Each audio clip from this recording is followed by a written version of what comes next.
फिर क्या हो रहा था कि हम फिर से तैयारी शुरू किए यूपीएससी की। और इधर कॉन्स्टेंटली हम 2 वीक से कम बहुत ज़्यादा एंग्शियस फील कर रहे हैं जब पढ़ रहे हैं तो।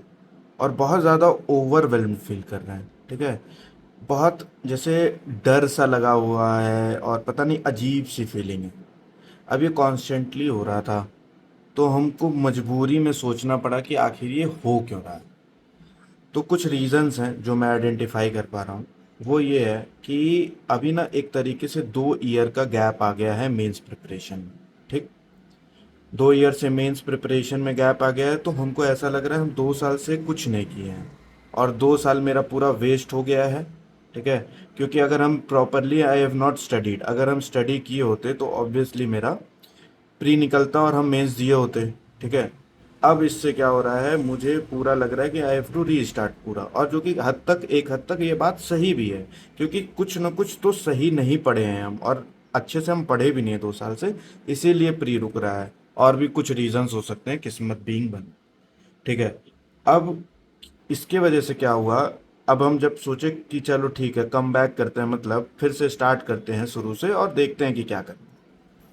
तो अब ओवरवेल्म क्यों हो रहे हैं, क्योंकि हम बहुत ज़्यादा प्लान कर लिए। अब हम अपने बॉडी से अभी तक मान लो दिन के 2 घंटे भी काम नहीं करा रहे थे, और अब हम उससे बोल रहे हैं कि 10 घंटे काम करो पर डे।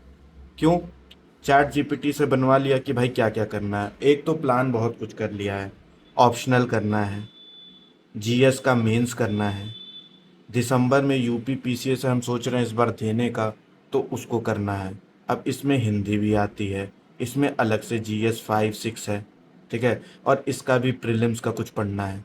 उसके साथ मैंने इधर क्या किया था, 3 4 घंटे टीचिंग शुरू की है एक जगह।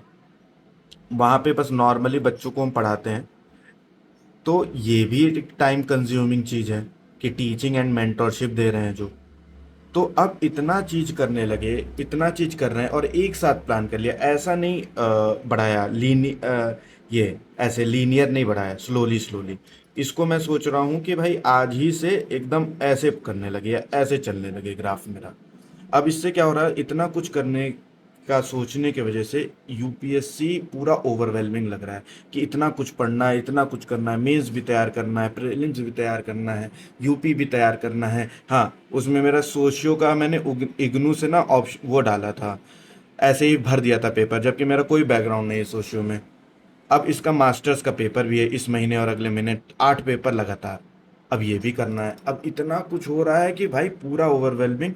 अब हो क्या रहा था इसकी वजह से कि मैं सुबह उठते ही एंग्शियस रहूं। ठीक है। अब एंग्शियस होने की वजह से पूरे दिन कुछ ना हो, मेरा शरीर शट डाउन कर गया। सो रहे हैं मस्ती में। जो इम्पोर्टेंट काम है, मान लो जो कोचिंग का लिया है भाई, वो तो करना ही है। टीचिंग हमको पसंद है, मज़ा आ रहा है, तो वो तो करना ही है। लेकिन उसके अलावा कुछ नहीं कर रहे हैं, बॉडी एकदम शट डाउन हो जा रही है। और जब मान लो मैंने 10 टास्क रखा है तो उसमें से 3 भी नहीं हो पा रहा है, 2 भी नहीं हो पा रहा है। अब अच्छा तो ये रहता है ना कि टास्क ही हम प्लान करें 5 और उसमें से 4 कर लें, और डरे ना रहें, एंग्शियस ना रहें। तो अब ये सब होने के बाद ना मुझे एक चीज मैं सोच रहा हूँ करने का। अब इसको हम बताएंगे कितना इफेक्टिव होगा। मेरे साथ हमेशा हुआ है, मैं डायनेमिक पर्सन हूँ। डायनेमिक चेंज वाला क्या मामला है कि एक दिन आप सो करके उठते हो और बहुत मेहनत करते हो, मतलब 3 महीने 4 महीने आप जी जान लगा के मेहनत करते हो, 12 घंटा 10 घंटा, आपको पता ही नहीं चल रहा और मज़ा भी बहुत आता है। फिर क्या होता है, मैं 6 महीने के लिए शट डाउन हो जाऊंगा। ठीक। एक चीज ये होती है। अब इससे क्या होता है, मुझे घाटा ही होता है, क्योंकि भाई 6 महीने शटडाउन यूपीएससी में आप नहीं अफोर्ड कर सकते हो अच्छे से कि 6 महीने नहीं पढ़ा और 4 महीने बहुत अच्छे से पढ़ा। तो इस बार मैं स्ट्रैटेजी चेंज करके कोशिश कर रहा हूँ, जो कि मैंने यूट्यूब और बाकी जगह सीखा है। मुझे हमेशा से ये बहुत बड़ा हॉक्स लगता था कि भाई ये ना बेवकूफ़ी है, पता नहीं क्यों करते हैं, और बुक्स भी पढ़ी है इस पे काफ़ी। तो उसमें है स्टैटिक चेंज। जैसे आपका ग्राफ है तो आप एक तरफ से ऐसे मत जाओ। आप क्या करो, आप धीरे धीरे एक एक टास्क बढ़ाओ। ठीक है। कभी ऊपर होगा, फिर किसी दिन नीचे होगा, फिर ऐसे चलेगा अगर आपका ग्राफ, तो ये सस्टेनेबल होता है। ठीक है। मतलब ये सस्टेनेबल भी रहेगा और आप लॉन्ग टर्म प्रोसेस में टिक पाओगे। तो अभी मैंने डिसाइड किया है कि ठीक है, स्टैटिक करते हैं। तो शुरू किया है आंसर राइटिंग से जीएस के। अब साथ में थोड़ा सा प्रीलिम्स का पढ़ना शुरू करेंगे, अगर टाइम मिला तो यूपी का, नहीं तो जो सोशियोलॉजी का मेरा पेपर है उसका पढ़ना शुरू करेंगे। साथ में न्यूज़पेपर और पीआईबी तो कर ही रहे हैं, और इसके अलावा मेरा मेंटोरशिप और टीचिंग वाला चल रहा है। तो अभी ये है, अब एक दो हफ्ते ऑब्जर्व करके 15 दिन तक देखते हैं कि क्या होता है। तो if you are also feeling anxious like me, मतलब ये पूरे इसका समझाने का यही बात था कि अगर तुम्हें नहीं ऐसे फीलिंग हो रहा है ना ओवरवेलमिंग सिलेबस को लेके और चीज़ों को लेके, तो डिवाइड एंड कॉन्कर, ठीक है, छोटे छोटे पार्ट में डिवाइड कर दो। और आई नो, मतलब मुझे सच में ये बोलते हुए भी बहुत अजीब लग रहा है, मुझे भी हॉक्स लगता था।